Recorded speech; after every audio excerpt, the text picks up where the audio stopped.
차기 행장은 누구? 올해 말로 임기가 끝나는 이대훈 NH농협은행장과 김도진 IBK 기업은행장의 연임 여부가 금융권에서 요즘 주목받고 있다고 합니다.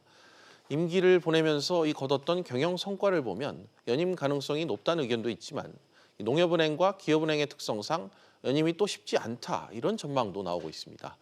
이 부분 역시 취재기자와 자세히 짚어보겠습니다. 경제부 이한승 기자 나와 있습니다. 이 기자, 네. 두 은행장의 임기가 올해로 끝난다면 슬슬 차기 은행장을 찾아야 하는 것 같은데 지금 좀 분위기가 어떻습니까? 네, 말씀하신 대로 김도진 기업은행장이 다음 달 27일, 그리고 이대훈 농협은행장이 다음 달 31일이면 이제 임기가 끝납니다. 예. 그래서 NH농협금융지주는 내일 1차 임원 후보 추천위원회를 열고 이 차기 은행장 선출을 위한 작업에 돌입을 합니다.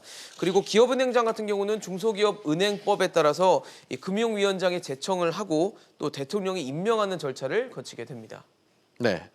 은행장들의 연임 여부를 타진하기 위해서는 무엇보다 실적을 좀 봐야 될 것 같은데 예. 먼저 NH농협은행장 이대훈 행장의 성과부터 좀 짚어주실까요? 네, 이대훈 농협은행장이 취임한 게 2017년 12월 29일이었거든요.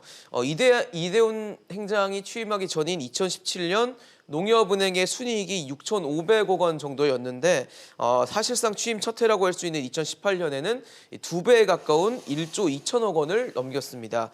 그리고 올해도 3분기까지 지난해에 육박하는 순이익을 내면서 이 재무적인 성과에서 인정을 받고 있다고 볼 수 있습니다. 예. 여기에 이 행장은 동남아로 글로벌 영업망을 계속 확장해 왔고 또 지난 4월에는 디지털 컨트롤 타워 역할을 할 NH 디지털 혁신 캠퍼스를 열고 또 7월 달에는 빅데이터 플랫폼을 구축하는 등 이 디지털 금융에서도 가시적인 성과를 내고 있습니다. 네, 수치적인 성과가 뚜렷한 것 같습니다. 김도진 기업은행장은 어떻습니까?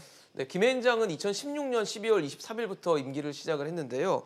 김 행장 취임 이후에 이 기업은행의 순이익은 지금 보시는 것처럼 꾸준히 상승하는 모습을 보이고 있고요.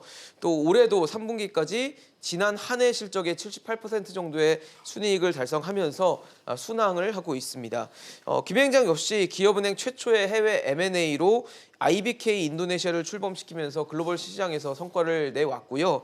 또 기업은행과 거래하지 않는 중소기업과도 이용할 수 있는 디지털 경영 지원 플랫폼을 출시해서 중소기업 인프라 지원에 뛰어들기도 했습니다. 예. 또 올해 3분기까지 기업은행의 이 중소기업 대출 잔액이 161조 원 정도 되는데 이게 국내 은행 가운데선 가장 많은 수준이기 때문에 이런 부분도 성과로 평가되는 부분 중 하나입니다.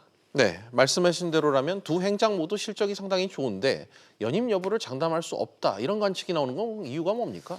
일단 두 은행의 특성을 좀 고려를 해야 되는데요. 특성을 보면 좀 연임이 어려울 수도 있다라는 얘기가 나옵니다. 시중 은행장들의 임기가 보통 3년 정도인데 반해서 이 농협은행장 같은 경우는 뭐 길어야 2년 정도였거든요. 그리고 또 김병원 농협중앙회장의 임기가 내년 3월까지인데 지금 총선 출마 때문에 조기 사퇴할 것이다라는 전망이 나오면서 이 중앙회장 자리에 이대훈 농협은행장이 가야 되는 거 아니냐 얘기가 나오고 있습니다. 네. 그 얘기는 결국 이대훈 행장은 연임이 좀 힘들다라고 해석을 할 수 있는 부분이기도 합니다. 기업은행장 같은 경우는 전임 행장 중에 연임을 한 사례가 거의 없고요. 또 김도진 행장 같은 경우는 전 정권에서 임명을 했기 때문에 이번에는 교체되지 않을까 하는 설에 무게가 좀 실리고 있습니다. 네, 이 기자 잘 들었습니다.